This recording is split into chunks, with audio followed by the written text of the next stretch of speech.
This week in gaming and tech news. We've got another Xbox revamp involving a partnership with Discord and a rebranding of Xbox. We've had official gameplay revealed of Assassin's Creed Resynced, and the RAM shortage could get even worse. So let's get right into it.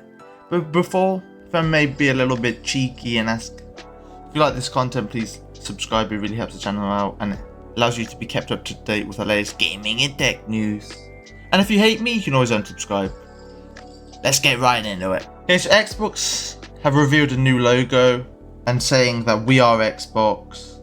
Going back to the whole green self, the Xbox. So yeah, the old logo, just a white symbol, but I do like how they're going back to the green, and it does show a new direction they're going for. I know it's just a logo, and you're like, what the hell is this guy waffling? Analysis of just a logo change. But hey, I don't know.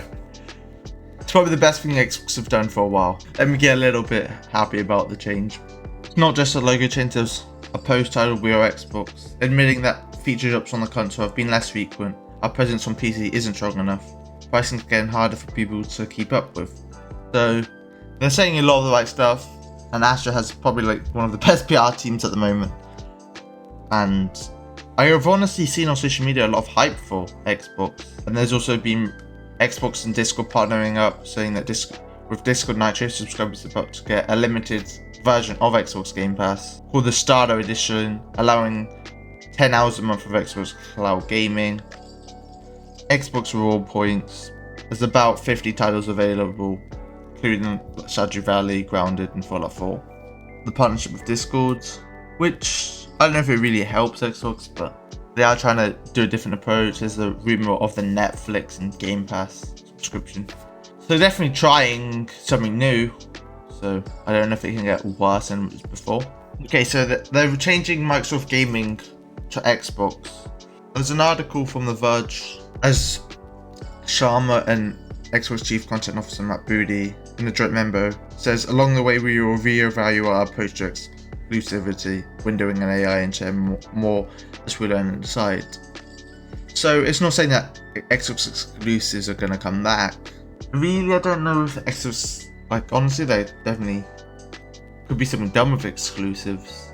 They have a lot of IPs, man. Halo is just ruined. There's rumors of making an Halo an extraction shooter. And at first, they were going to make it Halo Battle Royale, so they keep pivoting. So this makes dev time even longer. I think it would make sense for them to go back to exclusives with all the Project Helix. That Asher doesn't really have much control of like the midterm with like Project Helix. That was in development long before she was CEO.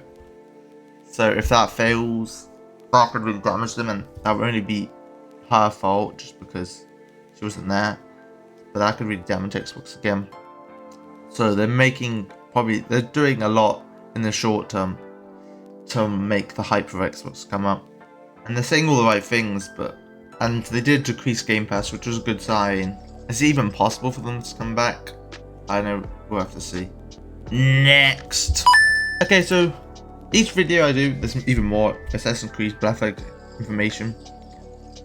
And now we've actually got an official look and trailer of the game. In my opinion, it looks really good. Rebuilt from the ground ups. And there's a lot of overhauls and visuals. And they've added the dynamic weather system, which for a pirate game that makes so much sense. And hopefully we get like a lot harsher weather mechanics than in like Shadows, for example.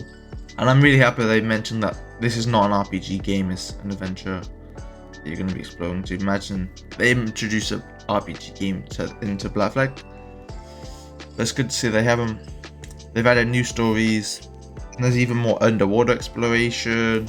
So I'm really happy for this. Come in July, and I just can't wait. I was even looking at the collector's edition, and man, that's sold out everywhere.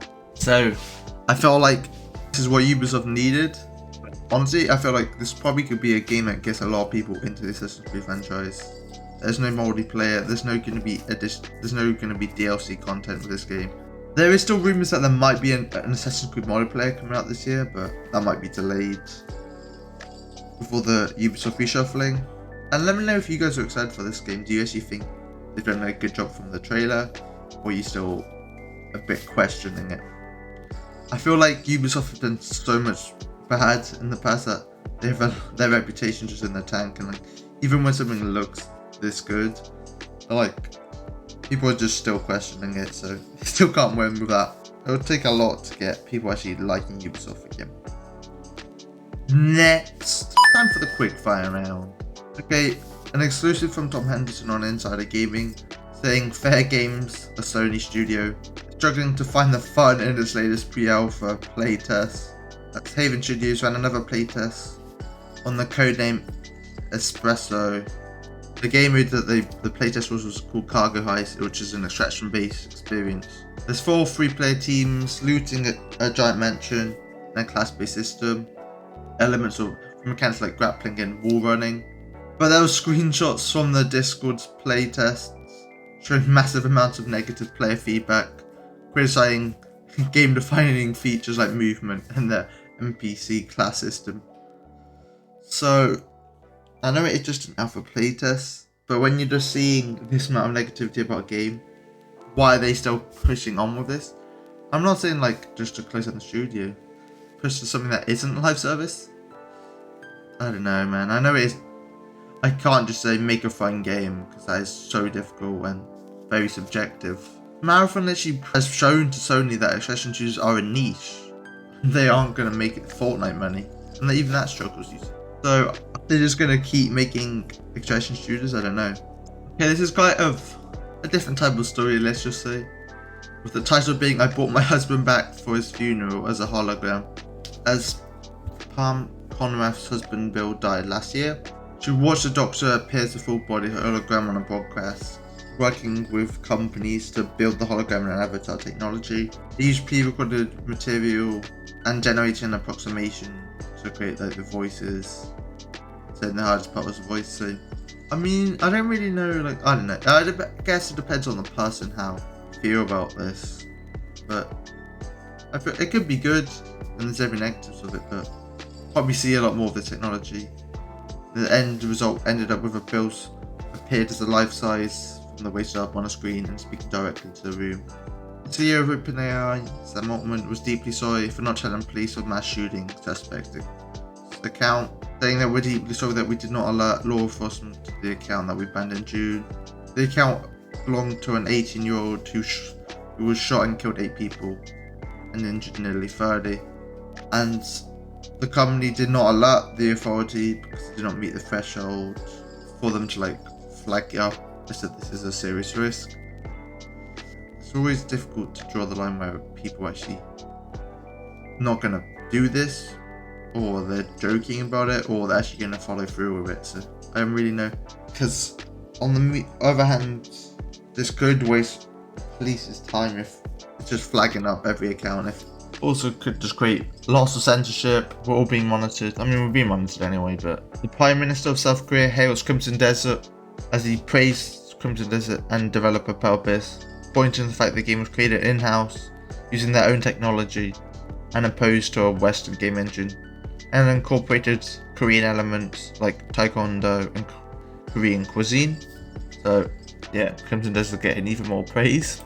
Windows users will no longer be forced to run automatic updates. So imagine in the middle of a game and you're just getting that update, as they're making it so you can delay updates up to 35 days at a time. Stop Killing Games movement celebrates as the Crew 2 sees offline support, and the funny thing is, this is probably the game with the first one being that started the Stop Killing Games movement when they shut down the servers for the Crew 1. And it meant you can't play the game anymore, so if you bought the game you just can't do anything with it. So it's funny to see that Ubisoft have learned the lesson and have introduced offline support, and more games definitely need this. I do support the Stop Killing Games initiative, so they're making a lot of progress. They're also in parliament with the EU, so it's good to see that this movement is strong. I mentioned in one of my other videos, Anthropic develops a model so powerful that they only gave it to certain companies. Well, Anthropic are investigating that a claim of a small group of people gained access to the model. So the users in I believe it was in a Discord server, managed to access the model without the normal permissions. And according to Bloomberg, the group already had permission to view other Anthropic AI models in the work that they've done on the past through third-party contractors. So it's not like just some random people. They've worked with Anthropic before, so I guess that's how they got access to it. Dead by Daylight Studio Behavior Interactive has confirmed layoffs with an undisclosed number of employees. Elon Musk has finally admitted that millions of Tesla vehicles won't get unsupervised full self-driving, saying that vehicles with company's hardware free won't receive the full self-driving, and that's approximately 4 million Tesla vehicles that have that platform.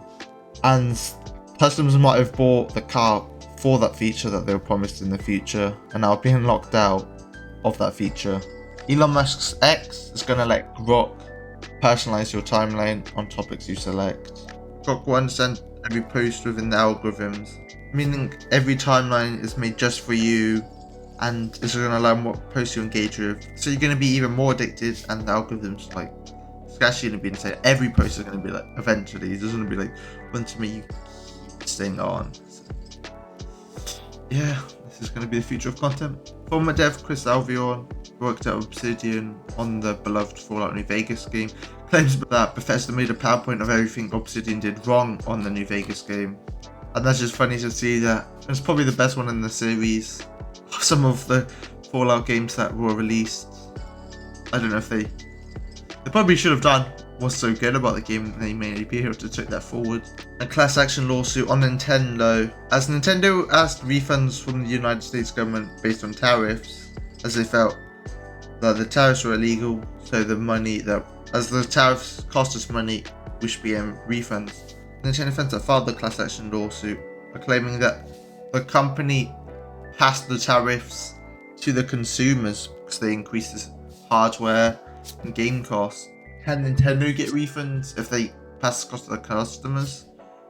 So surely the customers should get the refunds. But I do think this is a bit of a grey area, as there's a lot to consider with costs. And I'm not sticking up for Nintendo. I definitely think everyone was just messed up on the tariffs. But it's gonna be so difficult to calculate how much everyone's owed. How do you even work that out? What data do you get that from? Because there's going to be manufacturers involved, like all the different stages, how we're going to have been slightly increased by tariffs. I just don't know how this is going to work. And yeah, we are seeing refunds to different companies, and it's not just Nintendo getting sued for the same reason, but UPS as well are getting sued. So it's just a difficult situation. Okay, the RAM shortage could be getting even worse due to Samsung are facing employee protests over wages not being competitive to rival company SK Hynix, including Samsung's cap on bonus pay, with an estimated 40,000 union members attended a rally, which is honestly, they should do this. There's so much money in AI data centers that you should get what you're valued at. Like, they're very skilled workers. Hopefully they get more money as this deserved. It's like, why do all these big companies get the money where the people working for them don't receive at least some of it, man? So, but due to the Samsung miners should not be able to produce as much RAM due to the strikes, but they are very strikes. Hopefully carry on so that the employees can get more money, because there's so much money in the AI data centers that hopefully they can benefit at least. Yeah, that's this week's gaming and tech news, and I'll see you in the next one. Latest gaming and tech news every week, keeping nerds up to date. Yeah, you know the rest.